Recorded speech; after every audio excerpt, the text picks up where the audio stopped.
여보세요? 네, 안녕하세요. 양효원 국장님. 네, 안녕하세요. 네. 정말 오랜만에. 네, 아유, 진짜 네. 몇 년 된 것 같죠? 네, 네. 몇 년 됐습니다. 자, 이렇게 전화 인터뷰 해주셔서 대단히 감사드리고요. 저 네. 오늘도 어디 지방 가시는 것 같은데? 예. 순천에 그 관련 교육이 있어서 갑니다. 근데 전국에 지금 환경교육하러 다니시는 거죠?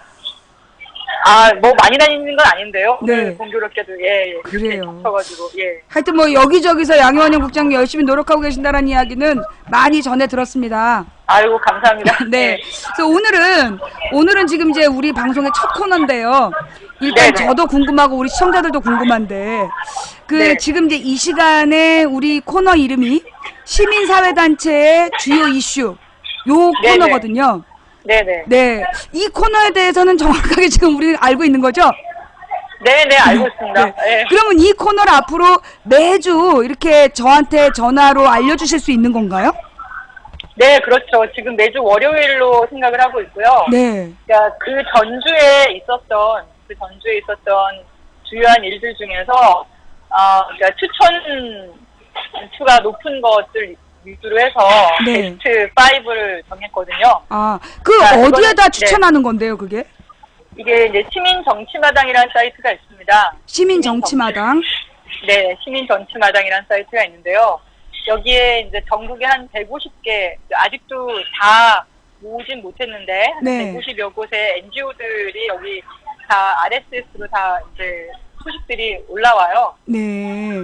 네, 그래서 주당, 요즘은 좀 휴가 기간이라 한 100여 개로 좀 뜸한데, 많이 올라올 때는 300~400개 정도씩 올라오거든요, 일주일에. 네. 네네. 그래서 그 중에서 이제, 여기 들어오시는 분들이 페이스북 로그인으로 보통 많이 들어오세요. 네. 이제 만들어진 지 얼마 안 돼가지고 아주 많지는 않지만, 네. 오신 분들, 그렇게 이제 가입하신 분들이거나 아니면 로그인하지 않아도, 트위터나 페이스북 통해서 이 소식을 듣고, 그러니까 추천 클릭을 하시는 거거든요. 그렇게 네. 했을 때, 가장 많이 된 것부터 해서 이제 5개를 베스트 5를 꼽는 거죠. 네. 그러니까 전국에 있는 120여 개의 시민사회단체에서 네네. 중심적인 이슈들이 올라오고 그런 것들이 네네. 이제 많이 회자된 베스트 5를 골라서 앞으로 저희 네네. 방송에서 소개해 주시는 걸로. 네네, 그렇습니다. 네. 예. 아주 내용 있는 그 코너가 될 것 같습니다. 사실은 네네, 여기 시민정치마당이라는 네. 사이트는 그러니까 이 NGO들이 전국적으로 굉장히 많은데 네. 우리가 이제 NGO 자체에 무슨 방송사나 이런 게 없지 않습니까? 사이트나 이게 없다 보니까 그렇죠. 각각의 단체들이 굉장히 열심히 하고 계세요. 그렇죠. 열심히 하고 계신데 이걸 언론을 통해서 한다거나 아니면 사이트를 구축해서 한다는 거는 비용이 많이 들거든요. 그렇죠. 사람도 많이 필요하고. 네. 그러니까 그래서 그게 카페로 올라오는 것도 있고 아니면 자체 사이트도 되는 것도 있지만 그 사이트가 또 막혀 있는 것도 있고 잘 다운도 잘 돼요. 근데 그래요. 그런 거를 네. 올라간 거를 다 RSS로 수집을 하는 거예요. 네. 그래서 그렇게 고립되어 있거나 아니면 독립적으로 보이는 그 모든 단체들을 다 끌어모으다 보면 네. 전국적으로 이렇게 많은 단체들이 이렇게 많은 이슈로 다 열심히 하고 있구나라는 걸 우리가 알게 되는 거고 네. 그거를 이제 SNS를 통해서 이제 노출을 하게 되면 그럼 많이 알려지게 되는 거죠. 서로가 어떤 일들을 하고 있는지. 예. 네. 그렇게 해서 이제 사용자들에게 소개도 하고 그리고 이 사이트의 특징 중에 하나가 뭐냐면 긁어와서 여기만 하는 게 아니라 링크를 다 만들어요. 링크를. 그래서 네. 직접 그 해당 그 내용을 생산한 단체 홈페이지로 바로 연결해요. 그러니까 이 사이트에 조회수가 올라가는 게 중요한 게 아니라 네. 그 링크를 통해서 해당 단체 예. 어떻게 보면 잘 알려져 있지 않은 단체들도 있지 않겠습니까? 네. 그런 단체들이 직접 그 홈페이지에 사람들이 유입되게 만드는 거죠. 그래요. 자, 그래서 이제 사실은 이제 저희도 고민이 굉장히 네. 시민사회단체들이 각자 열심히 활동을 하는데 그 네. 내용들을 우리들이 알아볼 왜냐면 언론이 보도를 안 하니까 알 수가 없었거든요. 근데 이제 네. 이런 좋은 코너가 만들어진다니까 저희도 굉장히 네. 반갑게 생각하고요. 맞습니다. 가능하면 우리가 네네. 오랫동안 이 코너를 유지해 갔으면 좋겠습니다. 네, 고맙습니다. 네, 자 오늘 이제 첫 번째 이야기. 자 그럼 한번 지난주에 최대 이슈는 뭐였는지요? 예. 제일 밑에 거부터 올라갈까요? 위에 거부터 내려올까요? 밑에 거부터 올라가야 또 맛있지 않겠습니까? 네네네, 밑에 곡도 올라갈게요. 네. 이게 얼마 전까지도 이제 베스트 2였는데 지금 5로 제일 밑으로 떨어지긴 했는데요. 네. 그래도 뭐 전국의 수백 개 중에서는 5등이니까. 네. 뭐냐면 기아차 고공농성 51일세에 정몽구 회장이 물도 밥도 차단해서 죽일 셈이냐 이런 내용으로 네. 지금 성명서가 나온 게 있어요. 그게 네. 지난주까지 베스트 2였는데 지금 5로 떨어졌습니다. 예. 이게 지금 이제 서울광장 옆에 인권위원회 옥상에 아직도 이 더운 날에 그 옥상에서 비정규직 노동자 2명이 고공농성을 하고 계세요. 네. 그래서 이 광고주가 이제 영업방해를 이유로 물과 식량 반입을 아예 안 하는 걸로 이렇게 한 거죠. 네. 그래서 31일 날 7일간 못하게 했다고 하면서 보도자료가 나왔고요. 네. 그래서 그 더위에 그걸 그렇게 했으니 사람들이 이제 굉장히 많이 이걸 보게 된 거죠. 네. 그래서 8월 4일 날 이제 이게 올라오게 된 건데 31일 날 나온 거가. 네. 근데 그게 4일 날 사람들이 이제 급증해서 이제 베스트 2까지 올라가다 보니까 예. 8월 5일 날 예. 식사와 물의 반입이 허락이 됐습니다. 오. 예, 예. 자, 그러니까 정리하면 예, 예. 예. 그러니까 이제 그 기아 자동차 노동자들이 지금 네. 이제 그 시청광장 옆에 있는 인권위 옥상에서 네. 고공농성을 50일째 하고 있었는데 지난 네네. 7월 31일부터 아예 정몽구 회장이 네. 물과 네. 식량 공급을 끊어버렸다, 차단을 했다. 근데 그 네네. 내용이 8월 4일에 이 시민정치마당을 통해서 알려지고 그래서 다음 날 물과 식량이 공급됐다. 예, 허락이 된 거죠. 굉장한 뉴스네요. 네. 그래서 그러니까 반입이 되고 나니까 이제 사람들이 클릭을 안 하는 거예요. 그러니까 이제 지금은 순위가 떨어져도 중요한 뉴스네요. 네. 네네. 그러니까 31일 날 긴급 성명을 낸 거죠. 31일 날, 31일 날 긴급 성명을 냈고 이게 네, 4일 날 페이스북을 통해서 이제 알려졌고. 이렇게 알려지고 하루 만에 네, 하루 만에 반입이 된 거죠. 왠지 내가 이긴 것 같아. 네, 이게 베스트 이게 5였죠? 네, 5였죠. 네. 어쨌든 저는 뭐 안 보더라도 열심히 퍼져나가는 게 되게 굉장히 중요한 것 같습니다. 그렇죠. 네, 그리고 네. 베스트 4가 네. 베스트 4가 그 다음이 이제 뭐냐면 신혜의 김무성 아버지가 애국자로 중각하고 있다 이 내용입니다. 그것도 진짜 골 때리던데. 네, 그거 좀 네네. 자세히 설명 좀 부탁드릴게요. 이게 이제 사이트가 방화벽에 쳐져 있어가지고 그래서 가끔마다 이제 시민사회단체들이 굉장히 열악하다는 이걸 통해서 보여주는 거죠. 보안이 너무 약하니까. 네.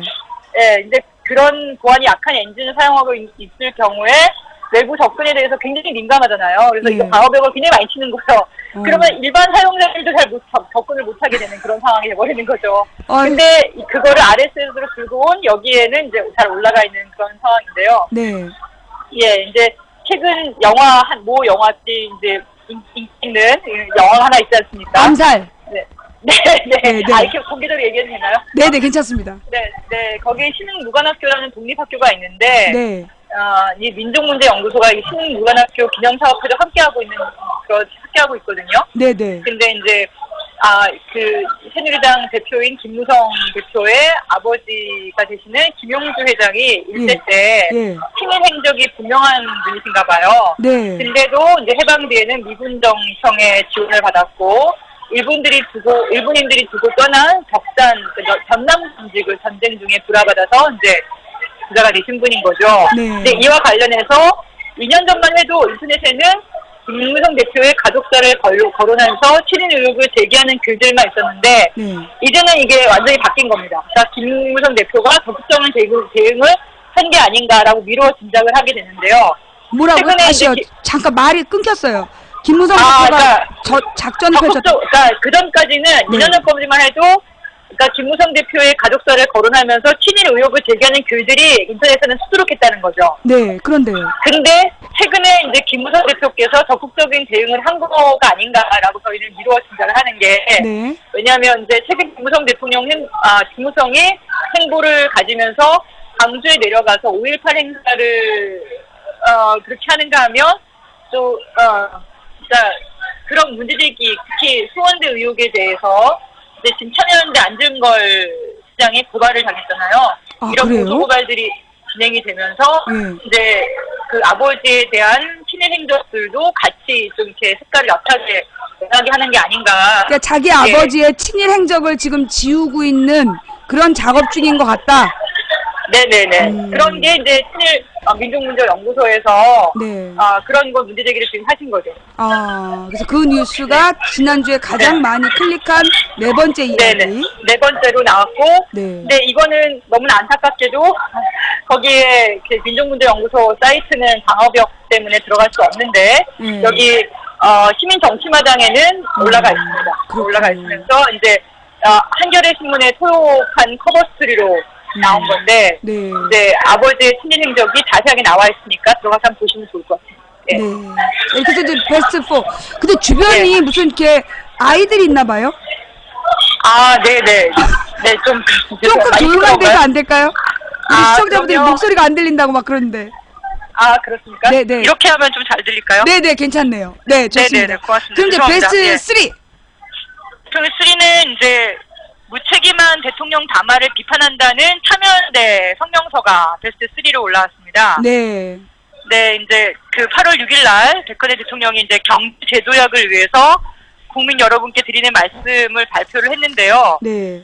이걸 하면서 이제 서비스 산업 육성 등을 강조하면서 앞으로 강력하게 밀어붙이겠다 이렇게 얘기를 하신 거죠. 네. 여기에 대해서 참여연대 사회복지위원회 위원장 이천진 변호사님이 위원장이신데 네. 그 사회복지위원회가 박근혜 대통령이 정부의 부실한 대처로 수십 명의 생명을 잃고서 대다수의 국민들이 고통을 겪은 메르스 사태에 대한 반성이나 공공의료 강화 대책에 대해서는 이런 방구조차 없이 도리어 서비스 산업 발전 기본법 등을 통해서 의료 영리화 정책만을 강조하고 있다라고 이제 지적을 한 거죠. 네. 이런 내용으로 그러니까 우리가 서비스 산업 그러면은 뭔가 육성을 하면 좋을 거라고 보이는데 그 안에 서비스 산업 발전 기본법이라고 하는 것을 들여다보니까 의료 영리화 정책이 들어가 있는 겁니다. 그렇죠. 이거는 이제 우리가 메르스 사태를 통해서 확인했지만 공공의료가 무너진 걸 통해서 얼마나 이런 전염병들이 쉽게 퍼지고 있는지를 그리고 또 한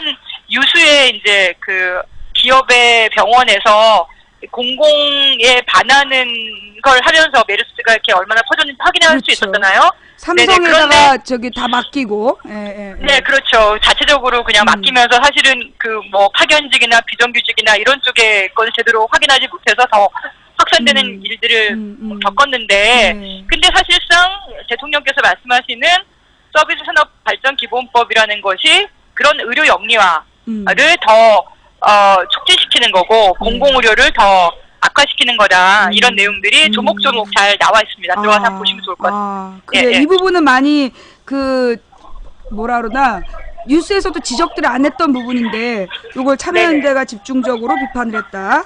네네. 그래서 SNS상에서 많이 인기가 클릭이 많이 되는 그런 기사 중에 하나고요. 네. 그리고 넘버 2가 뭐냐면 이것도 지난주까지 5위로 있다가 이제 2로 올라왔는데요. 네. 뭐냐면 국가정보원의 해킹 사찰에 대해서 고발자들을 모으는 거를 이제 19일까지로 연장을 한 겁니다. 그러니까 국정원 해킹 사건 피해자 모집 기간을 연장한다. 네, 2차 그러니까 국민고발단이죠. 2차 국민고발단으로 모집하는 거를 원래 12일까지였는데 이거를 19일까지로 연장하는 상태고요. 이건 어느 단체에서 하는 겁니까? 민변과 진보넷, 오픈넷, 참여연대, 진보연대 등 여러 단체들이 모여서 진행을 하고 있는 국민고발단이고 1차 때 14명 관계자에 대해서 2,600여 명의 이름으로 고발이 진행됐고 현재는 2차 고발을 진행을 하고 있고요. 2차 고발은 국정원 관계자뿐만 아니라 청와대 관계자도 고발을 준비하는 걸로 알려져 있습니다. 그래서 이걸 민변에서 진행을 하고 있는데 최종 고발 대상은 아직은 정해지진 않았고 지금 확대를 하고 있는 상황만 알려져 있는 상태고요.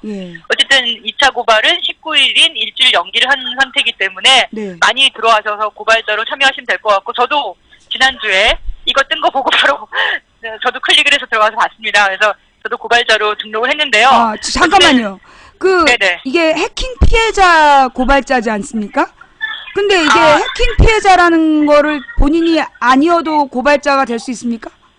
네네, 그 고소 고발이 좀 다르지 않습니까? 네네. 고소는 직접 관계자가 하는 게 고소고, 네. 고발은 이제 제3자가 할 수도 있는 거. 네네, 그렇죠. 네네. 아, 그래서 국정원 해킹 피해자가 내가 직접 피해자가 아니어도 국정원이 그럼요. 예. 본연의 임무에 충실하지 않고 이런 프로그램을 구입했다는 것만도 우리가 용서할 수 없다라고 해서 고발할 수 있다. 그래서 지금 네네네, 고발자를 네네. 모집 중에 있다. 네네, 그렇죠. 아, 이거 몰랐습니다. 죄송합니다. 그거를 지금 네네. 8월 19일까지 제2차 네네. 모집을 하고 있다. 어디로 들어가면 됩니까? 민변.or.kr 해서 뭐 이렇게 다 불러드리긴 그렇고, 예. 여기 들어와서 시민정치마당 클릭하시고 들어오시면, 네. 베스트 5 중에 2로 지금 등록돼 있으니까. 시민 정치마당에 들어가면 볼 수 있다. 오케이. 예, 예. 그러면 알겠습니다. 바로 그 사이트로 연결되는 링크가 나오니까요. 네네네. 들어가서 하시면 될 것 같습니다. 오, 예. 감사합니다. 그 다음. 이제 가장 인기가 많았던 게 뭐냐면, 제주 해군기지 반대 3,001로 평화를 위한 정황 멈추지 않겠다. 제주 해군기지 3,000일이요? 네네, 3,001이요. 지난해 8월 3일 날이 이제 제주 해군기지에 맞서서 평화롭게 저항해 온 지 3,000일째라고 합니다. 그러면서 전국의 이제 활동가들이 7월 말부터 모여서 행진을 했죠. 그리고 8월 3일 날 모여서 행사를 펼쳤는데 이 소식이 1위를 차지했어요. 저는 이걸 보면서 드는 생각이 우리가 비록 그 공사가 진행된다 하더라도 그것에 대해서 기억하는 사람들이 이렇게 많고 그리고 거기에 대해서 같이 행동한 사람이 이렇게 많다면 그 운동은 계속될 수 있다. 그런 게 아닌가 생각이 들고요. 그동안 공권력이 한 20만 명이 투입됐다 그러네요. 네, 연행된 사람만 649명에 이르러 그리고 기소돼서 재판을 받았거나 받고 있는 인원이 589명 그리고 구속된 인원만 38명에 달하고 부과된 벌금 총액이 4억 원이 넘는다고 합니다. 그리고 이 해군기지가 올해 11월에 이제 완공을 목표로 하고 있는 그런 상황인데 이게 완공된다고 문제가 해결되는 게 아닌 거죠. 이건 또 동북아 평화 문제랑도 연결이 되는 거니까. 그쵸. 뭐 일본의 지금 이 해군기지가 사실 우리나라 스스로 이렇게 방어하기 위해서 만들어진다고 보기 어렵지 않습니까? 그렇죠. 미국의 동북아 네네 전투기지 역할 오키나와에 있던 것이 제주도까지 확장된 형태로 오는 거고 그리고 또 중국과의 마찰이 심해지는 가운데 또 일본이 재무장을 지금 하겠다고 하고 있는 상황이니까 이게 강정이 단순히 이제 전 세계에 그러니까 단순히 해군기지만이 아니라 동북아 전 세계의 평화의 상징으로 만들어 나가기 위해서 이게 공사가 끝나는 것만이 아니라 이후에도 계속 관심을 가지는 게 중요하지 않을까. 그래요. 네. 그러니까 일본에서도 오키나와 미군 기지를 축출하기 위한 운동이 지금도 계속되고 있는 거죠. 그렇죠. 그렇죠. 그래요. 일본도 했는데 우리도 해야죠. 건설된다고 끝이 아니다 뭐 이런 거 아닙니까? 그렇죠. 그래서 그래요. 건설 중인 것에 대해서 이렇게 많은 사람들이 관심을 보이고 지난주에 넘버원으로 이렇게 된 거는 굉장히 의미 있는 거라고 생각이 듭니다. 네, 이렇게 해서 우리 시민사회단체에서 지난 일주일 동안에 가장 뜨거웠던 이슈 5가지를 좀 짚어봤습니다. 사실은 우리가 그렇잖아요. 막 속보에 치이고 그날 엽기 사건에 치여서 어쩌면 꼭 봐야 되는 중요한 것들을 못 보고 지나가는데 이 코너가 앞으로 그런 우리 시청자분들께 봐야 되는 중요한 줄기를 보는 시간이 되었으면 좋겠습니다. 앞으로 국장님 바쁘시겠지만 시간 꼭 내주시고요. 네, 오늘 제가 좀 시끄러운 데서 해서 너무 죄송하고요. 네네. 워낙 바쁘시니까. 교육 끝나고 나서 양해 좀 부탁드리고 하지만 월요일 날 어디서든지 꼭 이렇게 연결을 해서 소개를 해드릴 수 있는 영광을 제가 가질 수만 있다면 감사드리고요. 그리고 저는 이제 뭐 여러 사이트들을 보면서 생각이 드는 게 저도 이제 환경운동연합에서 일하지만 사이트에서 제일 먼저 이렇게 위로 올라오는 거에 대한 선택권을 누가 가질 거냐. 그게 단체 활동가가 가질 거냐. 아니면 그 사이트에 들어와서 보는 사용자가 가질 거냐. 이게 굉장히 중요한 것 같아요. 근데 이 베스트 5는 어쨌든 운영자가 전혀 개입하지 않고 시민들이 스스로 그러니까 트위터나 페이스북을 통해서 들어왔을 때 자기가 가장 좋아하는 걸 클릭을 한 거거든요. 물론 동시에 여러 개 클릭해도 전혀 문제는 없습니다만 그렇게 해서 온 거기 때문에 저는 이 순위가 굉장히 의미 있다고 생각합니다. 그래요. 아주 좋은 소식 전해주셔서 감사드리고요. 앞으로도 이렇게 중요한 줄기들을 잡아주시는 훌륭한 시간 되었으면 좋겠습니다. 대단히 감사합니다. 다음 주에 봬요. 네, 고맙습니다. 네, 감사합니다. 자, 오늘 인터뷰 상황이 되게 좀 시끄러워서 제 방송 들으실 때 조금 불편하시겠지만, 그리고 오늘 또 처음이라서 이렇게 여러분들께 제가 이렇게 메일을 받아서 띄워야 되는데 못 띄웠어. 그래서 좀 더 어수선했던 것 같아요. 근데 어떤 것 같아요? 이 코너 여러분들 이렇게 잘 몰랐던 내용들 있죠, 그죠? 가령 이제 제주도 해군기지 문제, 오늘 주제하고도 연관된 거예요. 오늘 주제하고도 연관된 거. 여러분이 제주도 해군기지를요, 옛날에 이게 이제 이명박 때 문제가 된 건데, 이걸 노무현이 결정했다. 그러니까 제주도에 강정마을이라는 곳이 있어. 그 강정마을이 제주도 서남해안인데, 그 제주도 강정마을에 그 해군기지를 짓겠다는 거예요. 근데 우리 국민들은 그게 우리나라 해군을 위한 기지인 줄 알고 찬성을 한 거야. 근데 이게 사실 우리나라 해군을 위한 기지가 아니라 미국이 동북아에서 자신의 군사적 영향권을 확장하기 위해서 오키나와 해군기지의 부설처럼 만드는 게 제주도 해군기지예요. 우리가 그걸 몰랐어. 누가 알았냐? 미국의 무슨 존 스타인인가? 그 여성 평화운동가가 있는데 그 사람이랑 CNN 방송 앵커가 서로 인터뷰를 해요. 우리도 몰랐는데. 그래서 그 CNN을 통해서 밝혀진 거야. 그래서 제주를 지켜야 된다라는 운동. 그래갖고 외국에서 아예 사이트를 만들어갖고 제주도에 미 해군기지 건설 반대 운동이 벌어진 거예요. 글로리아 스타이넘. 미안해. 내 이름은 어떻게 했어. 글로리아 스타이넘이라는 환경운동가가, 그 CNN, 제일 인기 있는 코너래, 그게. 그 제일 인기 있는 코너의 앵커하고 같이 인터뷰를 하면서 제주도에 짓고 있는 해군기지는 한국인을 위한 기지가 아니라 미국의 동북아의 전초기지다. 이 미국이 또 여기에다가 이렇게 해군기지를 짓게 되면 결국 미국의 두 개의 전쟁이라는 전략, 즉 중동 쪽과 동북아에서 두 개의 전쟁을 동시에 치를 수 있도록 군사력을 증강해가는 그들의 전략에 따른 해군기지이고, 이 해군기지를 짓는 순간 동북아는 불필요한 긴장 상태에 놓이게 되고 이 동북아 관련 국가들은 불필요한 군비 경쟁을 해야 된다. 이건 결국 전 세계의 낭비다. 그래서 평화운동가들이 반대하는 게 제주도 해군기지야. 오늘 처음 한 사람. 요 내용 오늘 처음 한 사람. 예? 제주도 해군기지가 그런 사연이 있는 거 오늘 처음 한 사람들 있죠? 예. 이래서 이 코너가 필요한 거야. 우리가 굉장히 중요한데 모르고 있었던 거 아니에요. 그죠?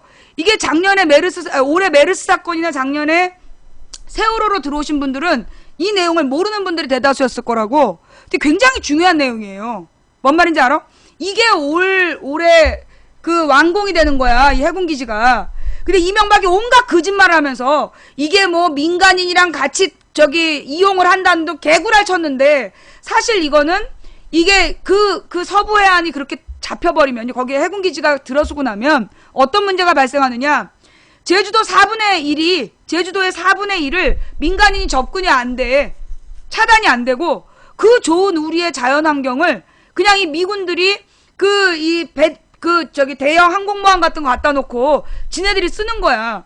근데 문제는 뭐냐. 미군이 이제까지 우리나라에 미군으로 주둔했던 땅들의 문제가, 그 미군이 한번 훈련할 때마다 나가는 전차들 있잖아요.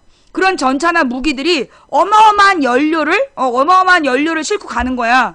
그런데 그걸 다 못 쓰잖아요. 그런데 그 연료를 차 안에 남겨두면, 그 전차 안에 남겨두면 굳는다는 거야. 그럼 어떡하냐? 쓰던 연료를 땅에 버려. 그냥 미군기지 땅에 그냥 쏟아버려. 그래서 그 쏟아부은 기름이 쌓여서 몇백 미터를 파고 내려가도 그 기름띠가 나오는 거예요. 근데 그런 미군 전차에서 나온 이 오일들이 토양을 오염시키는 거야. 그래서 그 지역만 망하는 게 아니라 주변을 죽여가는 거예요. 이게 아주 독성 물질이기 때문에. 예. 그런데 바로 이 커다란 함정에 들어가는 그 기름띠.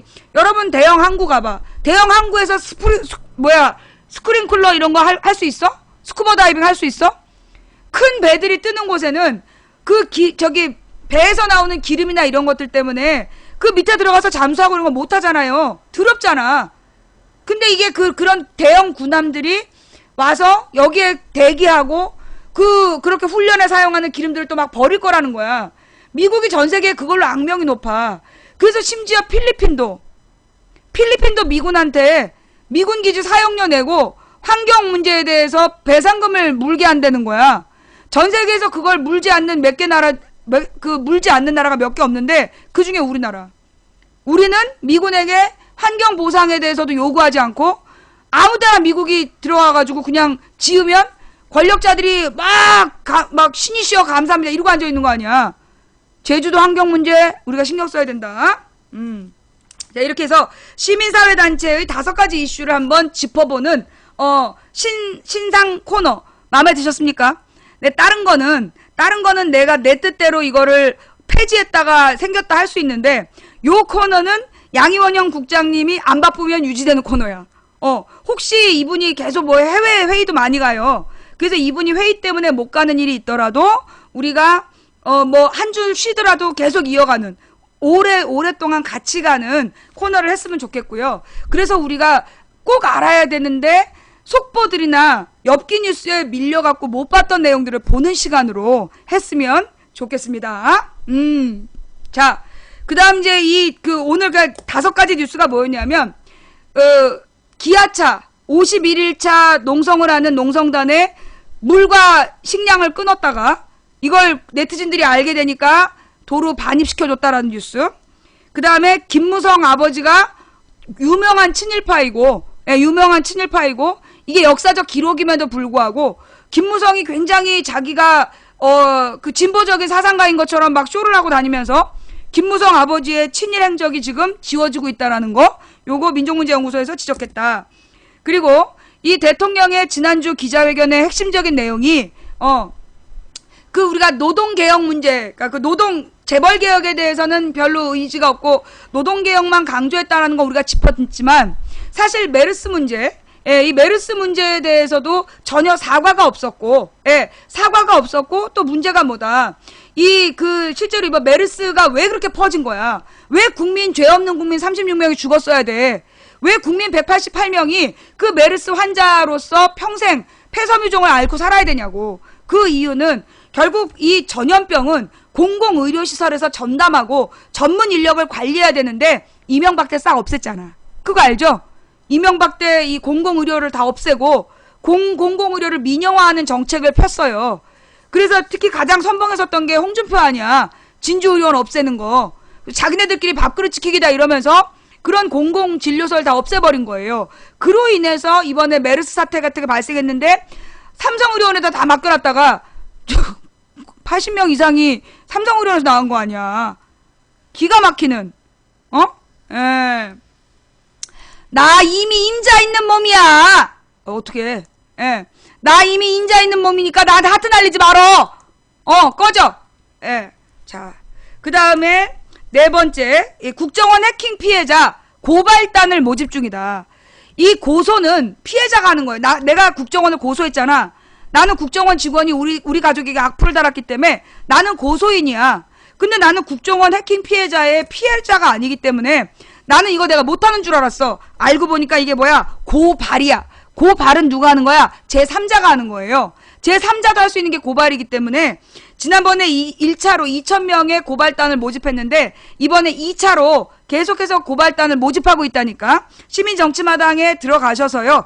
이 국정원 해킹 피해자 국민 3차 고발단 모집에 2차인가 3차 고발단 모집에 2차 고발단 모집에 적극 참여해 주시기를 부탁드립니다. 그 다음 제주 해군 기지 반대 운동이 제주 해군 기지 반대 운동이 내가 하트 치지 말랬지. 나 임자 있는 몸이라고 내가 하트 쓰면 블랙 건다 그랬어 안 그랬어? 자, 알았어. 내가 좋아 죽겠지. 나 임자 있는 몸이라고.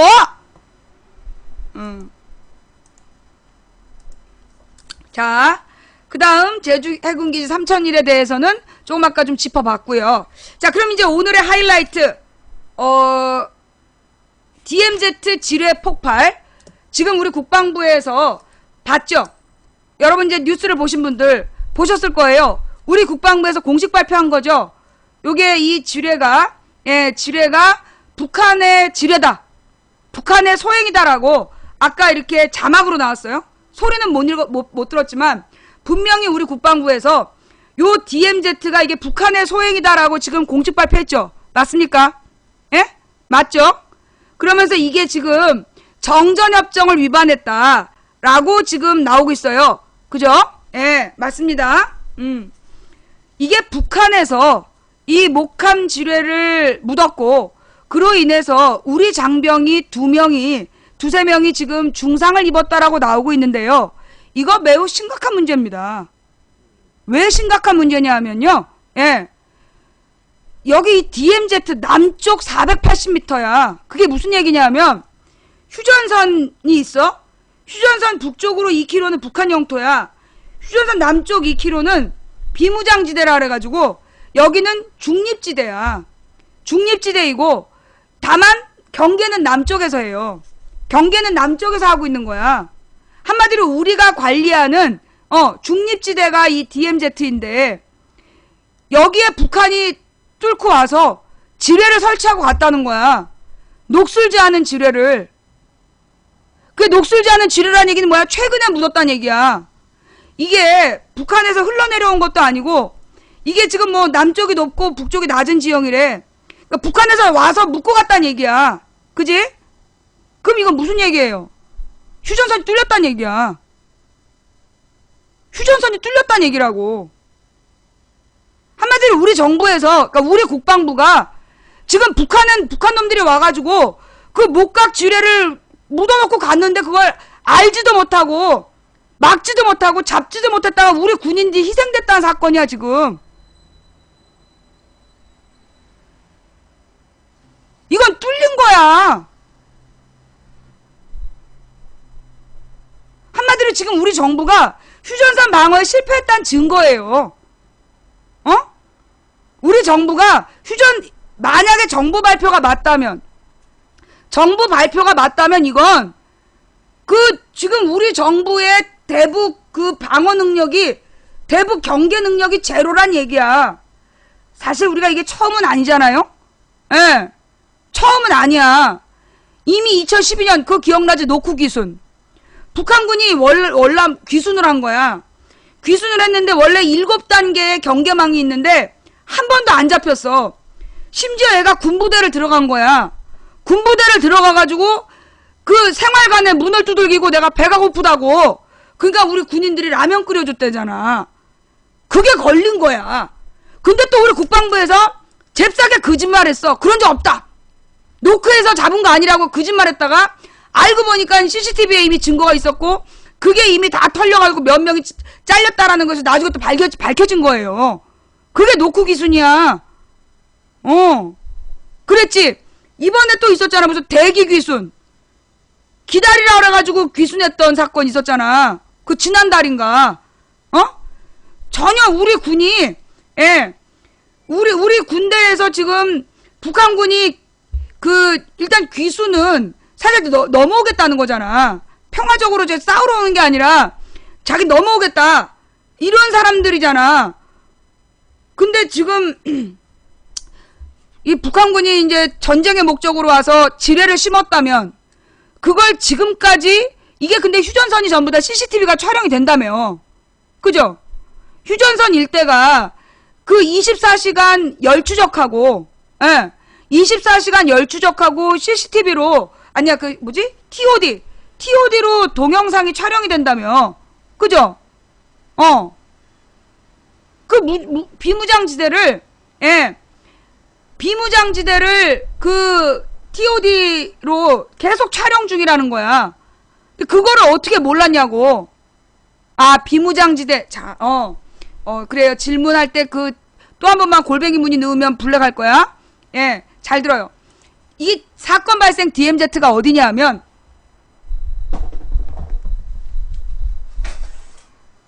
우리 웬 시청자가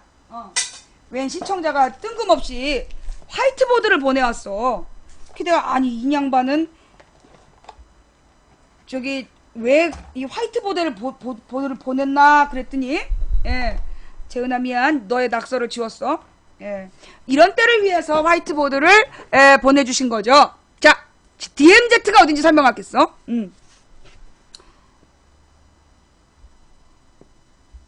자, 이게 뭘로 보여? 한반도야. 이게 한반도야. 잘 보면 한반도야. 자, 이때 이 휴전선이 옛날에는 38도선이었어요.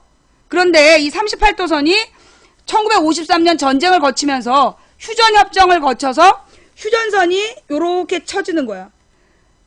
서쪽은 남쪽으로 내려오고 그 동쪽은 북쪽으로 더 올라간. 그래서 38선보다 요렇게 이제 바뀐 휴전선이 그어져요. 이 바뀐 휴전선이 이렇게 있다면 북쪽으로 2km, 남쪽으로 2km, 여기가 DMZ야. 자, 이게 휴전선이고, 요게 휴전선이고, 북쪽으로 2km, 예, 2km, 남쪽으로 2km가 비무장지대. 여기서 전쟁하면 안 돼.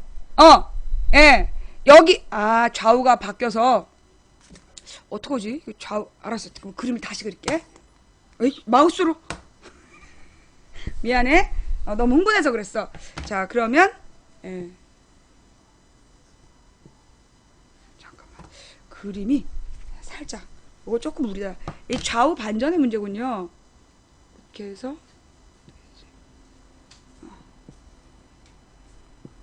됐어. 그림이 좌우로 바뀌니까 상당히 못생겨졌어요. 예. 38선이 원래 이렇게 있었는데, 어떻게 됐다? 이렇게 갈라진다. 예. 이게 이제 휴전선의 위치가 이렇게 생기고, 예. 휴전선의 위치가 이렇고, 38선은 일직선이었지만, 휴전선이 이렇게 올라갔다.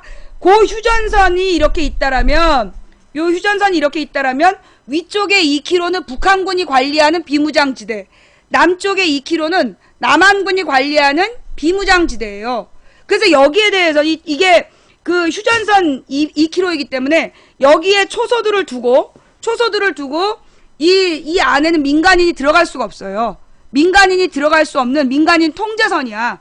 여기는 반드시 군대에 신고한 사람들만 들어갈 수 있는 곳이고, 그러니까 이거는 요게 이제 이 남쪽 2km는 우리 군에서 관리하는 비무장지대인 거야. 여기에서 이 480m면 거의 이게 2km니까 요 정도 아니야. 요 480m에서 사건이 발생한 거야. 그러면 지금 이 휴전선 경계에 비상이 생겼다는 얘기예요. 내 말이 맞아? 내 말 틀렸어? 내가 잘못 이해한 거예요? 제가 지금 뉴스를 잘못 이해한 거예요? 지금 휴전선 남측 DMZ 480m에서 지뢰가 터졌다는 얘기는 북한군이 휴전선을 뚫고 내려와서 여기에 지뢰를 묻었다는 얘기야. 그럼 지금 휴전선 경계가 엉망이란 얘기라고. 이제까지 이런 사고 없었잖아요. 김대중 노무현 때 이런 사고 있었어? 김대중 노무현 때 이런 사고 있었냐고. 김대중 노무현 때 우리의 영토 연평도가 폭격당한 적 있었어요? 없었잖아요. 지금 뭐 정전협정 위반이다. 정전협정 위반 맞아요. 이게 북한의 주장이라면, 예, 이게 북한의 주장이라면 이거 정전협정 위반이 맞습니다. 매우 심각한 문제예요. 그런데 이게 정전협정 위반이 이번이 처음이 아니야. 언제 또 그랬을까? 예, 언제 또 그랬을까? 여러분 있잖아요. GP하고 GOP를 좀 구분을 해봅시다. 예, 지금 뭐 계속해서 물타기를 하고 있어. GOP, GP를 가지고 계속 물타기를 하고 있는데, 요 DMZ 안에 있는 게 GP야, GOP야. 자, 조금 아까 내가 그려준, 휴전선 남쪽 DMZ 안에 있는 이거 GP야, GOP야. 요거 GP죠? GP야, 이거 헷갈리고 있어. 이 DMZ 바깥에 있는 게 있고, 안쪽에 있는 게 있어. 안쪽에 있는 건 GP. 안쪽에 있는 게 GP고, 바깥에 있는 게 GOP라고. 2km 바깥에 있는 게 GOP. 맞지? 그리고 이 아니면 24시간 녹화가 되는 걸로 알아요. 요거 24시간 녹화가 돼야 돼. 그래야 맞는 얘기야. 그지? 요게 24시간 녹화되는 것이고, 24시간 감시가 돼야 되는 곳이야. 거기서 지금 지뢰가 발견됐는데, 이걸 알지도 못하고 막지도 못하고 잡지도 못하고 우리 군이 다칠 때까지 몰랐다는 얘기잖아 지금. 어? 이 심각한 문제라니까요. 지난번에 연평도 털릴 때, 연평도 포격당할 때 그때도 문제였어. 그거 정전협정 위반이에요. 지금 북한군이 연평도를 포격했잖아. 그거 정전협정 위반이었어. 이번 것도 마찬가지고. 그러면 왜 그 당시에 그 우리나라 본토가 공격당한 게 53년 휴전협정 이후에 최초의 사건이었어요. 이명박 때 연평도 피격 사건이. 그런데 그때 이명박이 어떻게 했는 줄 알아? 그 확전을 방지하자 그러면서 그만하자고 먼저 전통문 보냈어. 이쪽에서. 그때 왜 그랬냐? 이것도 아이 바쁜데 이게 가야 되는데. 잘 들어봐봐. 이게 이제 이게 북한의 해주 땅이야. 북한의 해주 땅이 이렇게 있다면 연평도가 이렇게 있잖아. 연평도가 이렇게 있는데 연평도죠 이거. 연평도가 이렇게 있는데 이 연평도의 문제가 뭐냐 하면 국제법상 북한의 영해 안에 있는 거야. 북한의 영해가 뭐냐 하면 이 썰물 때 지평선으로 그러니까 그 뭐지? 해안선으로부터 12해리가 떨어진 데까지를 국제법상 영해라 그래요. 그 영해는 함부로 그러니까 다른 나라가 이 나라에 허락 없이 들어갈 수 없는 곳이 영해야. 우리나라도 있고 다른 나라도 다 있어. 근데 NLL이 어딨냐 하면 이렇게 있는 거야. 연평도 위쪽에 이렇게 그려져 있는 거야. 이게 NLL이야. 근데 이 NLL은 그러면 누가 그었냐? 누가 그었어요 NLL을? 주한미군이 그었어요. 근데 그럼 주한미군이 이 선을 지금까지 지키고 있을까요? 안 지켜요. 이 NLL은 무슨 선이냐? 남한군, 그러니까 이제 이게 휴전협정 당시에 휴전선을 그을 때 육지만 그은 거야. 육지만 긋고 바닷가에 휴전선을 긋지 않았어. 해안 경계를 확정짓지 않은 거야. 연평도, 대청도, 소청도 이런 5개의 섬만 서해 5도가 남한의 영토다까지만 합의를 하고 해안선을 긋는 거를 합의를 안 하고 끝낸 거야. 근데 이제 그 문제가 된 거야. 해안선으로 그럼 어떡할 거냐? 그러니까 이 주한미군 사령부에서 그럼 일단 여기 NLL을 그은 거야. 그 당시에는 이제 이 국제법상 북한의 영해가 인정이 안 됐었나 봐. 그리고 이 주한미군이 NLL을 그어주면서 이 NLL이 무슨 뜻이냐? 남한의 군함이 넘어가면 안 되는 선. NLL이 뭐냐 하면 주한미군이 임시로 설정한 남한의 군함이 넘어가면 안 되는 선이 NLL이야. 북방한계선. 요 NLL은 남한의 영토가 아니라 남한의 영토가 아니라 남한의 군함이 넘으면 안 되는 선. 그게 NLL이야. 근데 이 NLL을 그어놓은 거를 북한이 알았다 몰랐다? 몰랐다. 북한에 통보를 안 한 거야. 그러다 언제 이게 문제가 됐냐 하면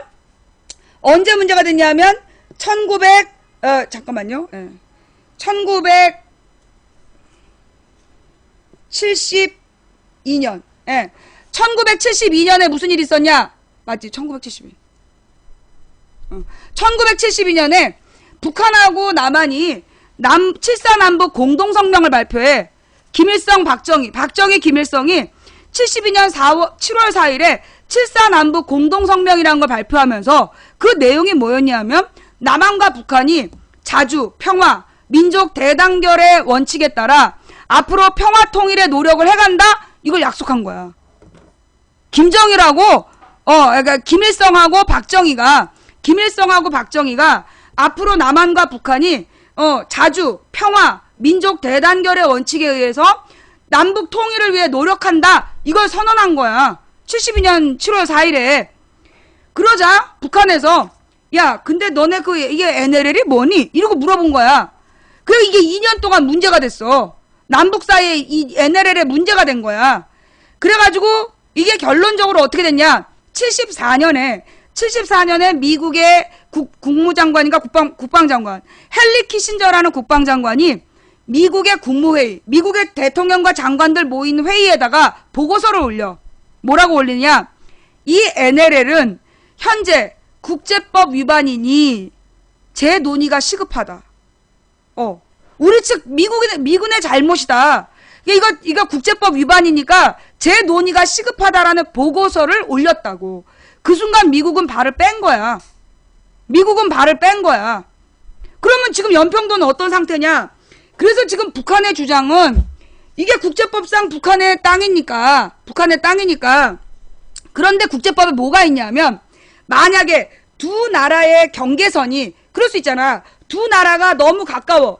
그래갖고 이 둘 사이의 간격이 12해리가 안 돼. 그럴 땐 어떻게 하냐면 두 나라가 합의해서 경계선을 정하게 돼 있어. 그게 국제법이야.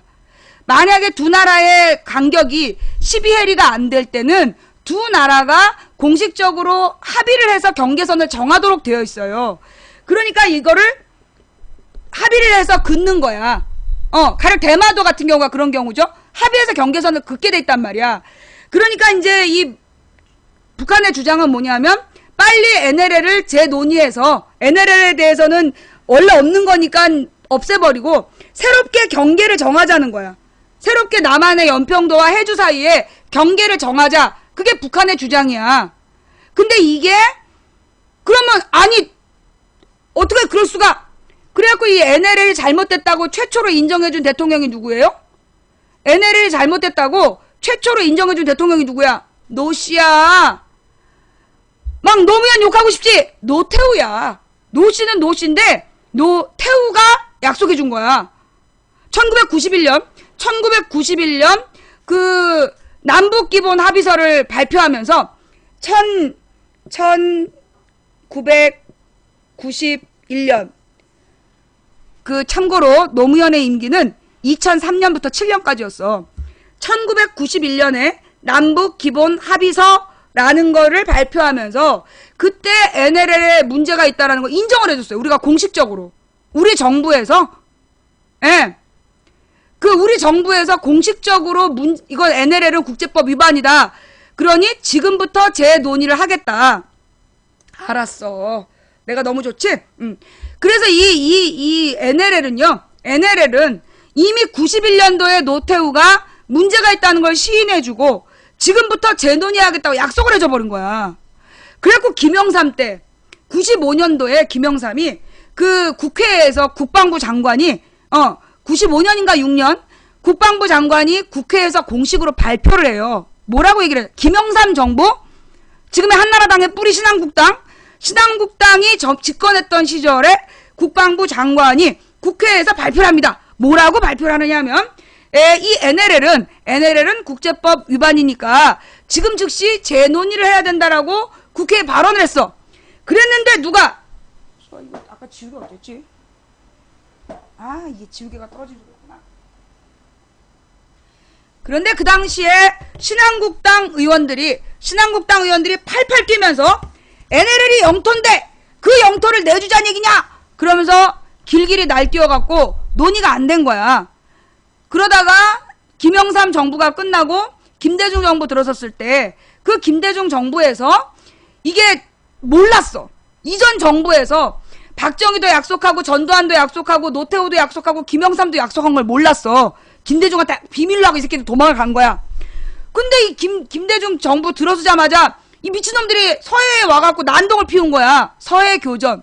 이 새끼들이 와갖고 무력 시위를 하니까 일단 김대중 대통령의 국방부가 일단 밀어내라. 이래갖고 싸우지는 않으면서 내쫓았단 말이야. 그러니까 그 심한 전쟁을 일으키지 않으면서 NLL 바깥으로 밀어냈어. 그러면서 북한의 배에 불이 펄펄 나면서 이제 도망가는 장면이 찍힌 거야. 그래서 서해교전은 우리가 압도적으로 이기게 돼, 1차. 그 서해교전이 뭐였냐? NLL에 대해서 왜 너네 과거 정부가 약속한 거 안 지키냐라는 무력 시위였던 거야. 그래가지고 그 내용을 가지고 김대중 정부에서 과거 정부의 기록을 뒤진 거지. 그래서 박정희도 전두환도 노태우도 김영삼도 NLL을 없애주기로 약속했다는 거 알게 된 거야. 재논의하기로 약속했다는 거 알게 된 거야. 그런데 김대중이 그러면 과거 정부의 약속을 지켜야 되지 않냐? 그랬더니 어떻게 했을까요? 이런 빨갱이 새끼! 나라를 팔아먹어! 쌩 난리가 난 거야. 조중동이. 조중동에서 쌩 난리가 나가지고 거친 시청자가 많은 방송 1위네요. 삼관왕이지나. 거친 시청을 해서 거친 시청자가 많은 방송 1위로 등극해주신 시청자 여러분께 진심으로 감사드립니다. 좌지간 그렇게 된 거야. 그래서 이 NLL 문제는 이 그 김대중 대통령 때 처음으로 과거 정부의 약속이 알려지고, 근데 김대중 정부에서 그거를 다시 논의한다 하니까 빨갱이새끼라고 지랄 연병이 나가지고 노무현 대통령 때 가서 NLL에 대한 재논의를 한 거야. 그 재논의를 어떻게 했느냐? 그 노태우는 NLL을 없애주기로 약속을 했어. 재논의한다고. 근데 노무현은 가서 뭐라고 얘기했냐? NLL은 건드리지 마라. NLL은 어차피 국경선도 아니고 남한 군함이 올라갈 수 없는 선 아니냐. 그러니까 그 NLL은 역사적 기록으로 그냥 남겨놓고, 단 우리가 어떻게 하자. 해주 앞바다, 즉 그 연평도 일대를, 서해 5도 일대를 평화의 바다로 만들어서 공동 수역으로 하자. 그 대신 해주에 있는 북한 군 부대를 북쪽으로 빼라. 북쪽으로 다 빼고 이 해주 앞바다, 그리고 해주에다가 제2의 개성공단을 만들어주겠다. 해주공단을 만들어서 거기서 우리가 물건을 만들어서 이걸 메이드 인 코리아로 수출하고 한반도 평화의 제2기지로 만들자. 이게 어떤 약속이야? 노무현의 14선언이야. 14선언의 핵심 내용이 뭐냐면, 계속 NLL 때문에 정권이 바뀔 때마다 전쟁 나고 이렇게 위험천만하게 하지 말고, 그리고 이미 미국이 74년도에 포기한 선이니까. 그런데 우리나라에서 NLL을 없애겠다 그러면 남한에 뭐 이 그 미친 꼴통들이 쌩 난리를 피우니까 NLL은 그대로 두되 이 해주 앞바다를 평화의 바다, 전쟁이 없는 바다를 만들자. 그래서 공동수역으로 만들고 남북한이 같이 지키자.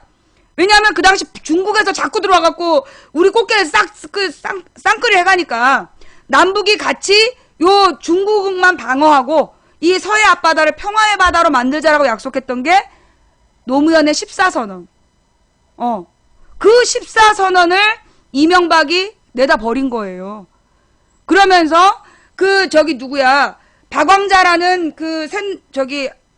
한나라당 그 여성위원장이 북한에서 넘으면 안 되는 경계선을 넘어갔다 총 맞아 죽는 사고가 발생하잖아. 그걸 건수로 금강산 관광 중지시키고, 금강산 관광을 중지시켜버리면서 북한으로 들어가던 돈이, 민간인 교류가 절반으로 줄어버린 거야. 그 다음에 개성공단에 대해서도 지원이 끊기고, 그게 문제가 돼가지고 이 오이사 조치를 해제해달라는 걸 계속 요구하고 있는 중이에요. 결국은 뭐냐? 금강산, 여러분 그거 기억나요? 현정은 현대회장이 그 금강산 관광지 며칠, 그니까 지난 7월일 거야 아마. 7월 달에 가서 재점검 했다는 기사 봤어? 찾아봐. 현정은이가 북한에 있는 금강산 관광호텔을 재가동할 수 있는지 점검하러 갔어. 그게 지난달인가 나와. 그게 무슨 얘기냐? 지난달까지만 하더라도 올해 이번에 이희호 여사가 가서 거기서 그 남북관계 개선을 동의하고, 그러니까 이산가족 상봉이라는 이벤트를 같이 만들고, 그래서 남북관계 개선을 전 세계에 보여주면서 박근혜는 박근혜대로 인지도를 올리고 김정은은 김정은대로 흔들리는, 지네 막 고모부 죽이고 막 이런 것 때문에 지금 난리도 아니잖아? 자기의 흔들린 위상을 바로잡는 이벤트를 하면서 실제로 북한이 요구한 건 오이사 조치야. 남쪽에서는 이산가족 상봉 이벤트를 원했고 북한은 오이사 조치 해제를 원한 거야. 근데 오이사 조치가 해제될 거라는 이 어느 감이 있었겠지. 그러니까 현정은이 가서 둘러보고 온 거 아니야. 근데 그게 지금 어긋났다고. 누구 때문에? 우리 정부에서, 그러니까 북한의 김정은이가 이희호 여사를 초청을 했어. 그래서 이희호 여사한테 선물 보따리를 갖고 오라고 요구를 한 거야. 그러면 남한에서 이희호 여사 편에 그 오이사 조치 해제나 이런 거에 대한 그 메시지를 갖고 와라. 사인을 보낸 거야. 그래서 초청장을 보냈어. 그래서 이희호 여사가 가기로 했는데 우리 정부에서 선을 그은 거야. 이희호는 우리 정부를 대표하지 않는다. 그냥 민간인이다. 어떤 메시지도 이희호 여사 편에 보내지 않은 거야. 그래놓고 이희호 여사가 그 북한으로 들어간 날 따로 전통문을 보내서 야, 나랑 대화하자 이런 거야. 그러니까 이게 내가 볼 때 김정은이가 왜 이희호 여사를 요청했느냐 하면 이건 단지 이희호가 의미 있는 게 아니야. 요거는 과거에 김대중 노무현 때 있었던 육자회담의 내용을 복원하고, 한반도 비핵화를 바탕으로 해서 이 6개 나라 미국, 중국, 러시아, 일본, 한국, 북한 이게 다 같이 합의했던 내용이 있단 말이야. 그 내용을 14선언으로 확인했단 말이지. 그 14선언을 복구하는 게 김정은의 목표가 아니었겠나. 5.24 조치 해제하고 14선언을 실행하라고 요구하는 걸 목적으로 했을 텐데, 김정은이는 경험이 없고, 김정은이는 외교의 경험이 없고, 박근혜 정부는 무능하고, 결국 둘이서 이번에 이 긴급한 상황에, 이 긴급한 외교적인 상황에 한반도 평화를 위해서 결정적인 계기를 만들 수 있는 그 시기를 놓친 거예요. 날려버린 거야. 8년 만에 찾아온 남북관계를 개선하고 정말로 한반도의 비핵화를 추진할 수 있고, 그리고 정말 전쟁을 막아낼 수 있는 절호의 기회를 지금 날린 거야. 남한에서 전통문을 따로 보내는 바람에. 그래서 싸가지 없는 김정은이가 이호 여사 안 만나버렸어. 지가 초청해놓고 잔치집에 불러다 놓고 주인이 안 나온 거야. 이렇게 싸가지 없는 짓거리를 한 이유가 뭐냐. 우리 정부에서 이호 여사가 북한에 가서 남북관계가 개선됐다는 역사를 만들고 싶지 않아서 따로 채널 굴리다가 실패한 거야. 북한이 막 신경질 내면서 접수를 안 그러니까 남쪽에서 보낸 전통문을 거절했대잖아. 그 배경이 그거야. 자, 지금 보니까 뭔 말인지 모르겠다는 사람도 있지. 뭔 말인지 모르고 어려운 사람들 있지. 자, 여러분을 위해서, 뭔 말인지 모르는 여러분을 위해서 준비한 재방송이 지금부터 이어질 거예요. 자, 오늘 내가 원래 2시에 생방송을 해야 되는데, 지금 이제 갑자기 이게 북한의 지뢰가 터진, 북한에서 설치한 지뢰가 터진 긴급 속보가 뜨는 바람에 어쩔 수 없이 제가 11시부터 생방송을 한 거예요. 2시에 생방송하는 줄 알고 왔던 시청자 여러분 지금 분노하면 안 돼. 이건 다 이 싸가지 없는 북한 지뢰 때문이야. 일단 진정을 하고 지금부터 이제 재방송을 보면 2시부터 딱 틀면 그게 생방송 같을 거야. 화내면 안 돼? 자, 그러면서 이제 재방송을 보시면 되고요. 자, 좌우지간 놀라지 마세요. 그 DMZ 지뢰 폭발은 지난주 화요일이었다. 그런데 왜 이제야 속보? 자, 이유는 망치 부인의 방송을 쭉 보다 보면 이해가 될 거예요. 그래도 이해가 안 되는 건 시청자 의견 난 남겨놔. 그럼 내가 내일 낮 2시에 자세하게 보충 설명 들어갈게요. 오늘은 일단 급하니까 일단 2시에 몰려온 시청자님들의 당황스러움을 우리가 당황하셨어요? 그 진정시키면서 지금부터 이제 재방송을 보다 보면 2시에 시작하는 재방송이니까 생방송 같을 거야. 진정들 하고. 자, 지금부터 이제 재방송을 보시면 돼요. 자, 오늘 방송 어떠셨어요? 오늘 방송 볼만 하셨나요? 네. 볼만 하셨다라면 추천 부탁드리고요. 네. 재밌게 봐놓고 추천 안 하고 도망간 인간들이 꼭 있어요. 네, 그런 인간들 알지? 오늘 밤 녹색 설사에 물 들어있는 이부자리에서 눈 뜰지어다. 아니야, 그게 아니라 너가 이제 인생에서 아주 오랫동안 그리워했던 첫사랑이 있어. 그 첫사랑이 어느 날 과거에 상상했던 그 모습 그대로 너무 멋있는 모습으로 다가오는 거야. 신민아처럼. 그러면서 이렇게 다가오면서 혹시 누구 아니니? 라고 말을 거는 거지. 너랑 헤어질 때 나 많이 울었는데 라고 할 때 네 바지에서 줄줄 흘러내리는 녹색 설사를 감지하면서 네가 때늦은 후회라도 소용없을 거야. 그때 너는 기억해야 돼. 망치 부인이 추천하라고 할 때 일찍 추천할걸. 그때 내가 추천하면서 오늘 이런 일을 당하는구나 라고 후회도 그때 이미 늦을 거야. 오늘 지난주에 터진 지뢰 사건이 오늘 속보로 터지는 오늘의 뉴스를 보면서 한반도는 또 한번 8월 15일 이 광복절 70주년을 앞두고 다시 한번 전훈이 감도는 또 한번 감기를 앓게 될 것 같습니다. 많은 희생자가 나올 수도 있을 것 같고요. 참으로 걱정이 많습니다. 우리는 과거에 이승만, 박정희, 전두환 이런 사람들이 자신을 비판하는 민주 세력들, 민주 언론인들을 빨갱이 간첩으로 몰아서 사형시키고 감옥 살게 하고 고문하고 그랬던 걸 기억하고 있습니다. 우리가 그런 일을 다시 겪지 않으려면 여러분들이 깨어 있으셔야 됩니다. 망치 부인이 저들에 의해서 공격당하지 않도록 지켜주실 수 있는 분들은 여러분들밖에 안 계십니다. 여러분들이 망치 부인이 지금 얘기한 것 중에 사실이 아닌 게 있냐?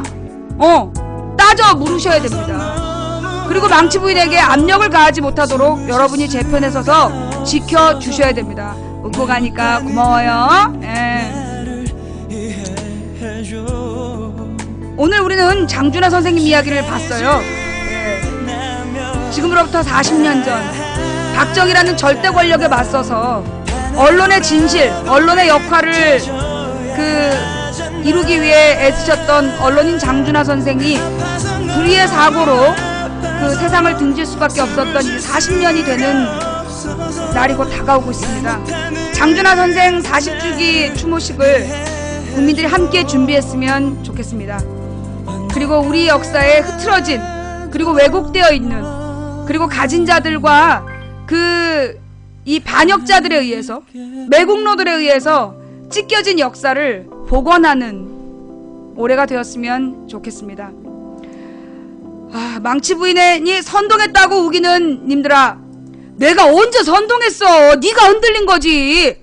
네가 얇아가지고 그냥 귓구녕이 얇아갖고 지가 흔들려 놓고 나한테 지랄이야. 왜 119에 신고해라. 내가 네 가슴에 불 질렀다고. 아니면 저기 112에 신고해. 내가 네 가슴을 훔쳤다고. 내가 언제 훔쳤어 임마. 지금으로부터 27년 전에 나한테 들이대다가 흥치챗 그러면서 들이댔던 남자가 지금 우리 집에서 밥하고 있어. 너도 그 꼴 나기 싫으면 나에 대한 마음을 접어. 이놈의 인기는 언제나 그냥 가라앉았지. 자, 오늘 시청해주신 모든 분들께 감사드리고요. 오늘 후원해주신 한 분 한 분께 진심으로 감사드립니다. 여러분이 후원해주실 때마다 가슴이 두근거렸지만 티내면 후원하지 못하는 시청자분들이 마음 아파할까봐 티 못 낸 점 대단히 죄송합니다. 그리고 추천해주신 2617분께 더욱더 감사드립니다.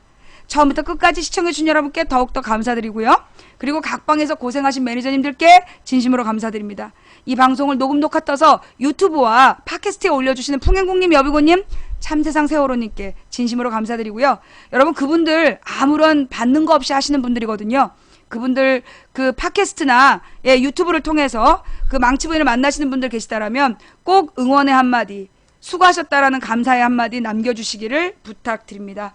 자, 지금까지 도봉구 창동 사는 불량주부 망치 부인이었습니다. 상식이 통하는 합리적인 민주사회에서 가난해도 행복한 서민이 되고 싶다는 꿈을 제 나이 15살에 처음 꾸었습니다. 그리고 32년째 그 꿈을 꾸고 있는데요. 나이가 들어갈수록 그게 참 힘든 꿈이라는 걸 깨달아갔습니다. 하지만 전 여전히 그 꿈을 버리지 않고 있습니다. 한 사람이 꾸는 꿈은 꿈일 뿐이지만 100인이 꾸고 만인이 꾸면 현실이 된다. 어차피 우리는 성공이 보장된, 승리가 안정적으로 보장되는 갈만한 길을 가는 사람들이 아니라 가야 할 길을 가는 사람들이니까요. 된다고 믿든 안 된다고 믿든 당신의 믿음대로 될 겁니다. 하지만 누군가 간절히 소망하면 온 우주가 그의 소망을 위해 움직이기 시작한답니다. 여러분 오늘도 주무시기 전에 1분만 망치 부인과 같은 꿈을 꿔주시기를 부탁드리면서 다음 방송은 내일 낮 2시에 만나 뵙겠습니다. 감사합니다. 망치 부인입니다. 네. 자, 지금 이건 뭔 상황이지? 2시 생방송 아니었어? 2시부터 생방송 한다 그랬잖아. 뭐 이러면서 지금 분노하고 있다면 일단 마음을 가라앉히세요. 오늘은 긴급 상황이었어. DMZ 지뢰가 일주일 전에 터진 걸 오늘 알게 됐기 때문에 그래서 이제 우리가 생방송 한 거니까 너무 이렇게 화내지 말고요. 예, 인분 교수의 실체 그거는 그냥 낚시야. 그걸 막 띄우는 것 같길래.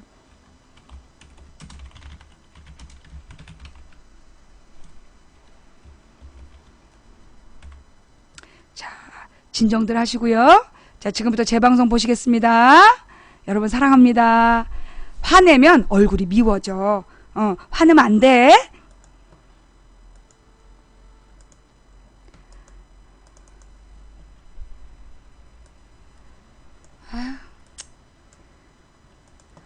오늘 마침 또 그렇게 속보가 나올 게 뭐야. 2시에 방송해야 되는데.